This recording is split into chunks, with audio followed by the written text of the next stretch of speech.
Good evening, everybody. October 27th, 2021. Bitcoin had a move downwards last night as I expected, went a little bit further down than I thought.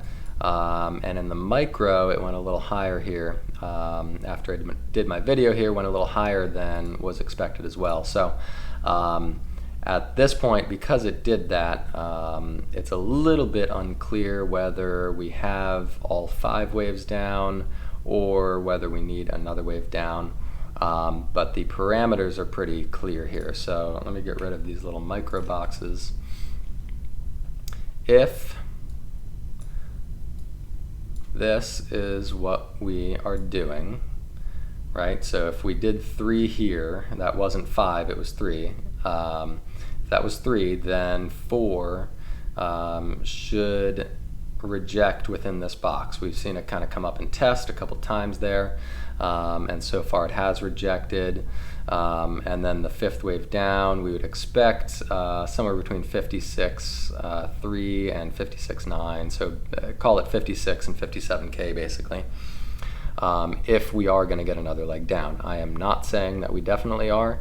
We are certainly within the realm of possibility that we have already bottomed. And based on this going up as high as it did, I am kind of leaning towards that possibility as well, that we've already bottomed there.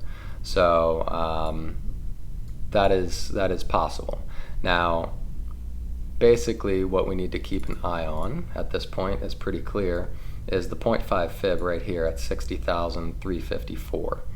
If Bitcoin goes back up and breaks above that, that would pretty much invalidate the 4th wave, meaning it invalidates 5th wave down.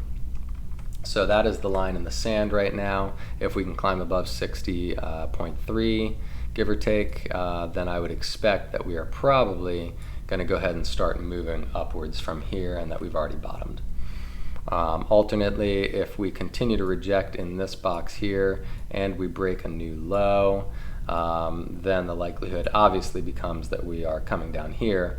But once that's finished, then I would expect a pretty strong bounce, and again the next wave up from there. So it's nice that we are looking at a pretty clear parameters here. Those are the things that we need to be looking at. So I've got some more buys lower down just in case, but we'll keep a watch on that 60.35 as well, in case it does bounce. Let me go over to the daily chart here. I want to point out, oops, I'm on the weekly. Let me go to the daily. Okay, I want to point out one of the alternatives that I was looking at, because of how extended this wave is right here, right? I was looking for it to top out right about here, and it extended upwards quite a bit. So because of how extended it has become, let me get rid of some of this stuff on here. Sorry, hard to see. Okay, there we go. So I had warned that because of how extended that had become, it is possible that this was then morphing into a diagonal instead, which would basically put us at 1 here, 2 here. This would be 3, and we would actually break down through that box to this lower trend line here, potentially lower 50s, and then get a move up. And in this scenario, we really only get to kind of the original 80 to 100K zone. We don't necessarily go upwards as high as we potentially could at this point if we stay impulsive. We're looking significantly higher at this point in time, potentially up in the 130, 140, 150 region. So we need to keep an eye on that. If we break down below this green box, which is my support box here, so below 55, basically below 55K, then I would expect us to move down further and hit this bottom trend line. Oops, let me match that up there. not sure how that got moved, hit this bottom trend line further down, and it kind of depends on how quickly it ends up coming down here. If it does, I'm not expecting this, but if it does come down, it'll depend on how quickly it gets here, how high that is. But it could be, you know, if it goes literally straight down from here, it could be as low as 48K.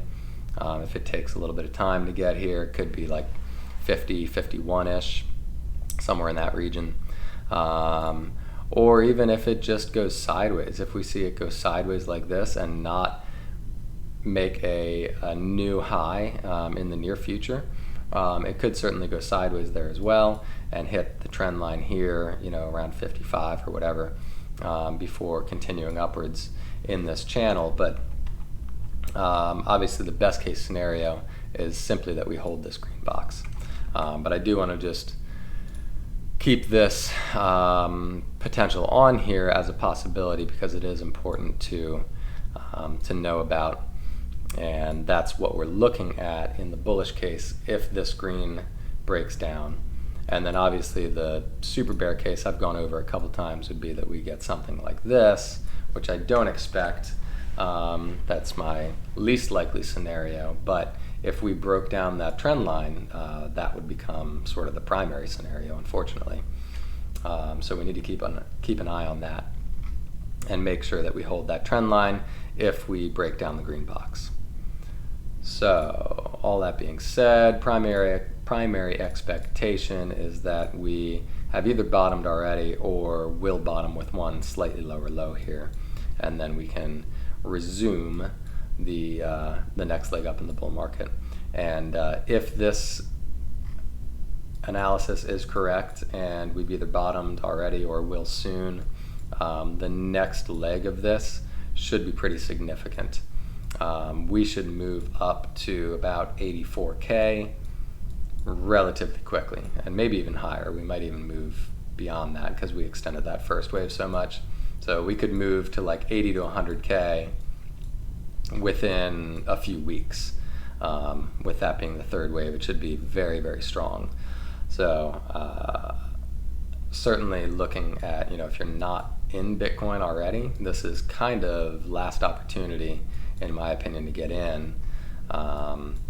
Unless, of course, like I said, it breaks down below that green box, in which case we'd be looking to get in a little bit lower here, but I don't view that as highly likely at the moment anyway.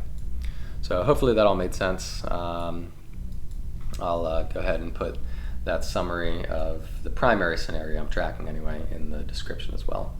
All right, good night, everybody. I'll see you tomorrow.